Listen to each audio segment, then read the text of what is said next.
Whatever you say nothing when you talk about you know what. For if you know should hear you, you know what you'll get. They'll take you off to you know where, and you wouldn't know how long. So for you know whose sake, don't let anyone hear you singing this song. This first-person film, set in the 1950s, reminds us how Catholic grammar schools insisted on blind obedience. The system was a bully, thriving on parents and children being shamed into silence. The author's answer was resistance, mocking his tormentors as the twisted paper tigers they were. Starting as early as 5 years old, he fought against their unfairness and found standing up for yourself was its own reward. But those powers insisted on whatever you say nothing.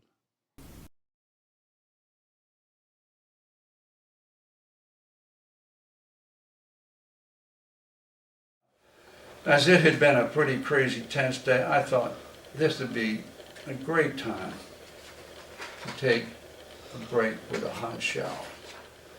Few things are as soothing as a long hot shower with your eyes closed and your skin all soaked up and your bones are bending from the intense wet heat, and then you hear a deep voice so close you feel it bouncing off your wet chest saying, "Over here, white boy, you'll rape in the shower." George's tree trunk arms were framing the only way out of this shower. There was no exit this time, no crawling up the wall. Pushing the bed on wheels, I was literally naked and alone. "Fuck you, George. I'll break your nose before you get to touch me. Don't you fuck with me. I might get hurt, but I will fuck you up while you're trying." No one was as surprised as I was when that stream of threats came hissing out of my mouth.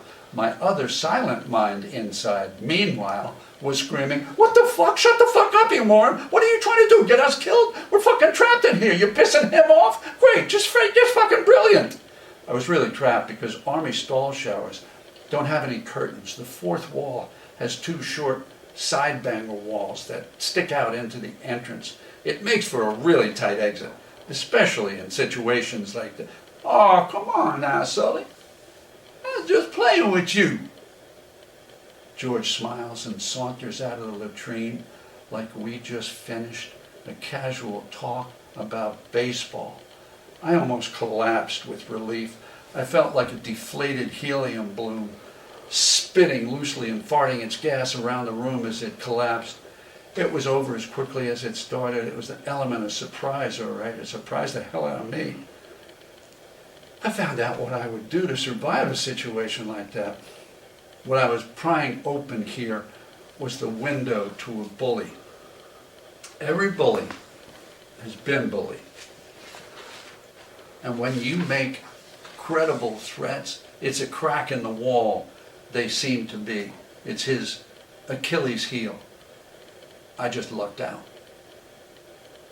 When my mouth ran out in front of my brain and called George's hand. In the end, it may have been the smartest thing I could have done in that circumstance. Only in retrospect, though. I just guessed right. Once again, I was lucky at the right time. Meanwhile, think of poor George. This might have seriously ruined his day. With no one to pick on, what would he do with all his spare time? If one stopped and used logic on this same scene, I might have come out of there a bag of broken bones. But once again, I survived by intuition.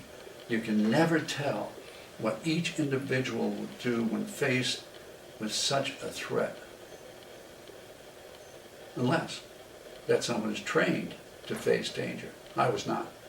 I had my share of fist fights, and when I stayed on my feet, usually fared pretty well because my hands hang way down past my knees, so my boxing kept potential opponents across the room from me. And running away is always a good option. I once told somebody threatening me because he thought I offended his girlfriend, "You know, you seem like a nice guy." I probably talked my way out of more fights than you've ever been in. I walked away as he stood there confused with his girlfriend telling him to run after me. George was a different story though.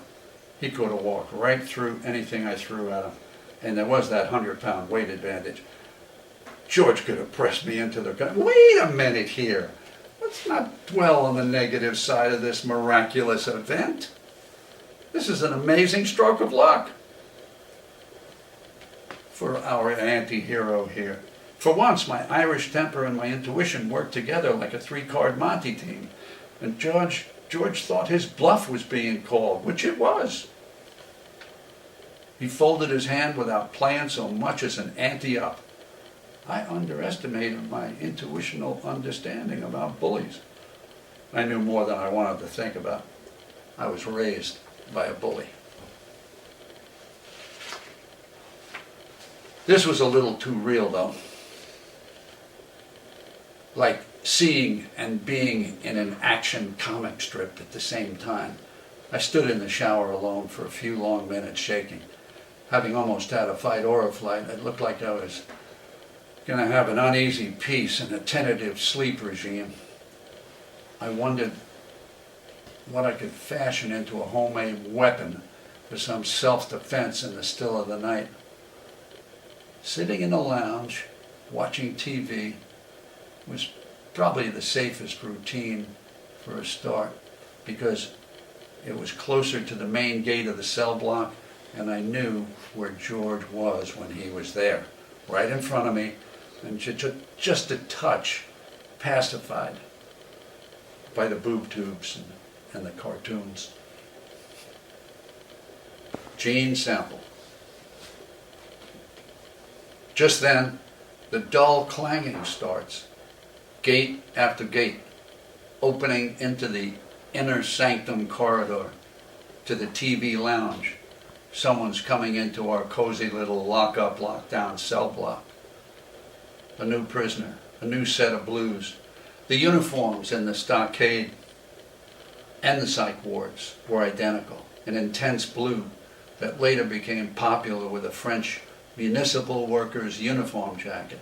A tall African-American soldier is walking with an MP on each side, and he's smiling. It's Eugene. Eugene, what did you do? I said. What a break. One of my favorite misfits. There was a fraternity of misfits on this base. And Gene and I were charter members. The Army has a habit of putting a lot of misfits in medical units. I don't know why. I know from being there, it's a lot higher percentage than the civilian population, and Army-wide, forget about it. It may have started with the conscientious objectors being all turned into medics, because they said they would serve, but not kill, like Walt Whitman in Civil War. The Army sends them out in the field with a giant red crosshairs on a white circular background on their helmets. And I'll bet you thought that was the Red Cross symbol. The first time we met, I was new to the base, and as I passed Sample in the barracks hallway, he was wearing one of those small, knitted, white woolen Muslim yarmulkes. It's called a kufi, rhymes with Sufi. Assalamu alaikum, I said as he passed. Alaikum shalom, Gene answered, a reflex as a matter of custom. What did you say? I said, yeah, I heard you. Where did a pale face like you learn Assalamu alaikum? Gene said, smiling and skeptical. I said, wasn't Malcolm also shocked in Mecca, seeing that Islam was such a rainbow of faces? So you're in good company. But seriously, I learned it from Walter Gray, you know him? Yeah. He's about to ship out to Nam. Well, maybe. He's not sure. He may split. Know what I mean? We're now whispering conspiratorially. How do you know that? I mean, I know that, but how do you know that? Sample couldn't believe Gray had let this Ofe into his confidence, especially about opting out of a vacation in sunny Vietnam. I had already been here months, and Gray was one of my favorite clients in my risk venture capitalism / enlisted men's pacification program, selling weed. And we had confided in each other about opting out of Vietnam. You ask Gray, he'll tell you, I said. Okay. See you around. Sample still wasn't sure. Later, man. That was the start of my friendship with Gene Sample, a fellow troublemaker. Now, my friend and ally, Gene Sample, had just arrived in the stockade. Chapter 5. Back to Sample. Eugene, my man. We did the obligatory 8-stage handshake, originated in the African American urban neighborhoods and popularized by folks like comedian Flip Wilson.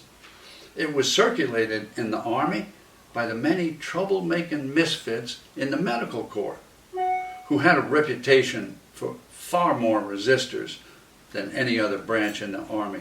I'll bet you dollars to donuts there were more blacks and whites from the vast strata of the working class socializing in the Army than in any one specific geographic location in the United States. They were galvanized by their mutual distrust of whatever the Army told them. Anyhow, they saw themselves in a similar predicament. We are all under the gun of our not-so-kindly Uncle Sam. How do we not go to jail, not go to Nam, and walk out of here in one piece? You could add "and stay sane" to that list, but most of us had already been driven a little mad by our stay in the Army. And the handshake we shared was one of those cross-cultural things that could not have become popular until the barriers of race started easing up. That's the only meaning I saw in it as a symbol. It was also a sign of mutual respect and as silly as the secret salute of the Raccoon Club of Ed Norton and Ralph Cramden, or the hip-bumping high-fiving Flip Wilson rendition. After Sample and I slapped each other silly, I said, "Eugene, what did you do to get thrown in here?" "I bitch-slapped B.A. Johnson." He was the commander. "You shitting me?" "No, he called me colored." "Oh, Gene, did they nail your ass?" "No, but I think Captain Strange wants a piece of my ass for sure.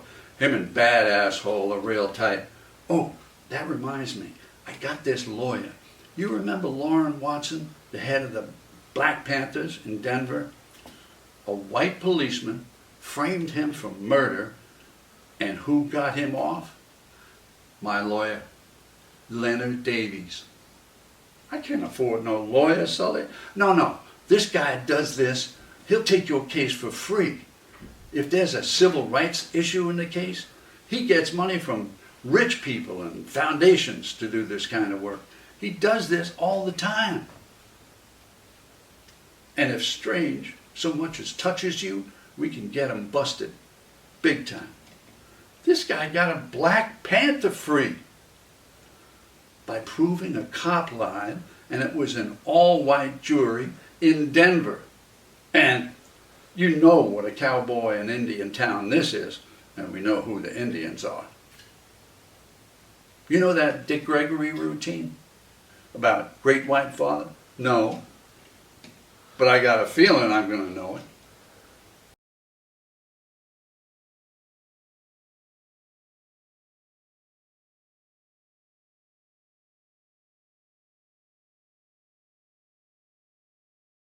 Chapter 6, Great White Father Routine, as told to Gene Sample.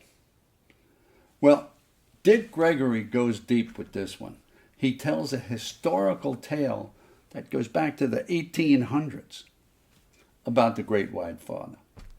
The old man is sitting around the White House and feeling all in a funk, and he says to himself, I need to play cowboys and Indians again.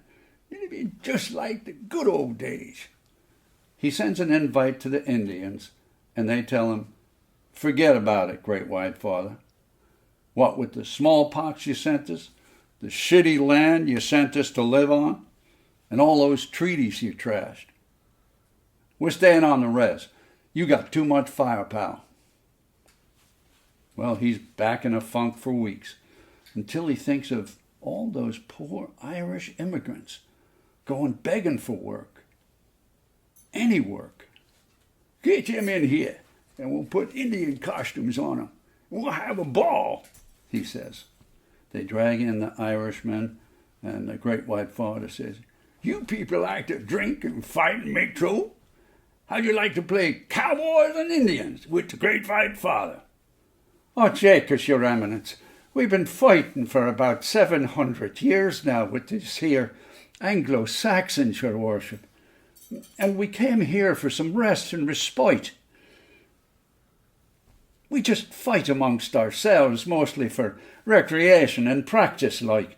I tell you what we'll do, your honour.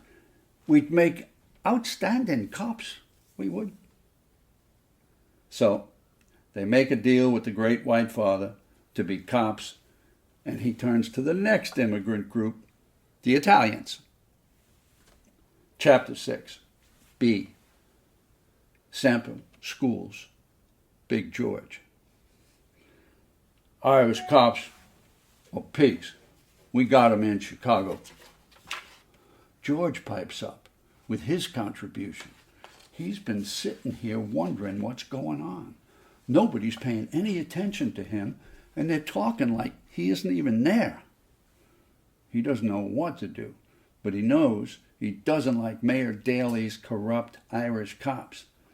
He didn't need a study to tell him the likelihood of a city rioting is in direct relationship with the depth of its corruption and abuse of power by its police. People are pissed. The police are not here to create disorder. They're here to preserve disorder. Gene replies, You, George? I'm Gene. I'm from the South Side, too. Sample flashed his signature smile, and you could see it had a calming effect almost immediately on George. I knew your cousin, Russell, in Nam. I'm sorry about your moms. Sample has totally disarmed George, bringing up his cousin Russell and then his mom. How'd you know him? George said, avoiding any talk of his mom died a year before. Gene, I was an MP then, when Russell got in a badass fight in Saigon, fucked some people up. But by the time they court-martialed him, they just gave him 40 days, time served. You still an MP? They send you in here to spy on me? George was about to start down one of those one-track tangents he can't be derailed from until he gets into a train wreck. No, man. I bitch-slapped the company commander, the little fucking punk. Did they beat you? Sample was not surprised by how direct and matter-of-fact George just became. No, not yet. That's what they usually do. As if it was a ritual they had to do, dictated by custom, you might say. He must be the MP then. They protected him when I asked him what they was going to do with me, George said, pointing to me. Who, Sully? You're way off there, George. He ain't no MP. That's a good one. No way. I know this man, George. No way. By the way, George, we got to stick together in here, because the man is going to use you fighting with me or Sully as a way to get at all of us. Besides, if you take on me and Sully at the same time, which is the only way it's going down, you touch me, and all of a sudden, from out of nowhere, Sully will be all over you like white on rice. And vice versa. We'll have to kill you. With that, he laughed his weird cackle and produced a small shank made out of a standard mess hall butter knife and twirled it between his fingers like a Midwestern drum major leading the perfect parade down Main Street, USA. Everybody was suspended in this moment. I smiled this "what did you expect" smile, and George broke the spell by saying, "I didn't hurt him. I was just playing with him is all." "Me too," said Jean. "I'm just playing too, George." There was a stainless steel edge to the warmth in Sample's laugh, and they all laughed, a real tentative laugh that just hovered midair with no mooring. This was a truce until further notice. Sample didn't let him off there, though. He continued, "Oh, yeah, and if you're in here all alone with Sully, I wouldn't mess with him if I was you. Did you hear he dropped Charlie Watson with one punch? Charlie, never knocked down in 50 fights, and Sully here dropped the boy in one round. Now, I know he's a lot smaller than you, but what if he got lucky and nailed you just right? You know how embarrassing that would be for a guy as big as you are, dropped by a skinny-ass Sullivan?" I wouldn't bet on it not happening. Jean was clearly having a battle of wits with an unarmed man here. But George was getting the point, and he didn't like it. This also conveniently gave me some potential cover if they happened to take Sample out of here, which might happen if Captain Strange was curious enough to look in on this little social experiment he had going on in here. How one trapped rat from one social group acted with another stressed out rat from a different group. The stressed out factor in this experiment was far more important than any other consideration and made the environment far more volatile and unpredictable than Captain Strange's simple sadistic plan of one man beating up another. Captain Strange was disappointed when he read the guards' daily reports. They had no violent incidents.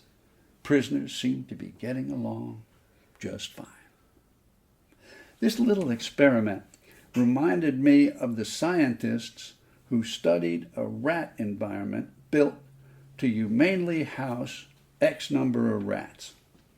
When they exceeded that number, the rats started engaging in antisocial behavior, cannibalism, car theft, drug dealing, and most importantly, critical exposés of the scientists who were in charge of the project. Well, maybe they weren't dealing drugs, but they were really misbehaving. These dynamics were getting interesting. Jean seemed to be turning the heat down, but giving the impression to George at the same time that picking on me would be no picnic. Sure, this was an uneasy peace, but a lot more secure for me. And Jean had just made my extra pair of eyes and hands look a lot more dangerous in George's eyes, thereby adding to Jean's own security. "Sully, I'm going to park my bags in the cell next to yours and check in with the night watch." "Sure, right on," I replied. I sighed a huge lump of fear out of my throat, relieved that George was not my albatross alone anymore. I chuckled to myself how much more scared I was the first night in this lockup, alone. As Ambrose Bierce would say in his Devil's Dictionary, alone, definition, in bad company. I remember screaming and roaring and crying and laughing all at the same time, it seemed, slamming my hands against the all-too-well-painted bars and doors, layers and layers of that ugly institutional paint. I know. I keep going on about that paint, but it was more. It was the essence of that institutional drab ordinaire, the carrying on of the most outrageous atrocity of violence and keeping track of it by filling out forms in triplicate and acting like the form filling is the most essential activity, a la Khmer Rouge, the coupling of banality with evil. A scary example was watching the psychiatrist bow to the peer pressure of another alleged officer, the sergeant captain in charge of the stockade. The shrink assigned me to a closed ward psych unit based on a disciplinary finding rather than a medical. That's the scary thing about conformity. It starts with going along to get along, and every succeeding order gets harder and harder to resist until a young Jewish doctor from New York doesn't question, doesn't want to know why he's following blindly the orders of an anti-Semitic racist who wants to punish a prisoner he doesn't like because he's a comp simp New York atheist beatnik who pals around with Negroes. The Jewish doctor has been fooled into thinking he's accepted as part of a normal America. It isn't about aesthetics here. It's deeper and creepier, more ordinary and insidious. If you accept this ugly norm, you're on your way to accepting some truly ugly stuff we have in store for you. It's the drab of conformity, not the color itself, the powerlessness of all involved to buck the system, only because they surrender their power. Ask the enlisted men who have been hung for their officers' mistakes. The result of absolute power corrupting absolutely, corrupting its wielders and its victims. The Army expression, different spanks for different ranks, is a corollary of rank has its privileges and speaks to the inherent injustice in this undemocratic system that it calls its laws and regulations the Uniform Code of Military Justice. In the way it's applied, it is neither uniform or justice. It is a code of and for elitists. It's another example of the problem with absolute power. Humans can't be trusted with it. There are countless examples in society, clarified by scientific experiments made infamous by their abuses. You can't trust humans with absolute power. When I was in the army wasn't very charming. In my ass they were a pain. They wanted me to obey blindly. They wanted me without a brain. Credit must be noted to Robert Minor, anti-war cartoonist, who created this cartoon in 1916 with the caption, Army Medical Examiner. At last, a perfect soldier. Wade in the water, wade in the water, children, wade in the water. I was gonna trouble the water. I was in the army 1966. I was gonna trouble the water. With that damn army brass and their dirty tricks, I was gonna trouble the water. Wade in the water. I said, please, many times, show me the gate. I was gonna trouble the water. And all they said was hurry up and wait. Wait.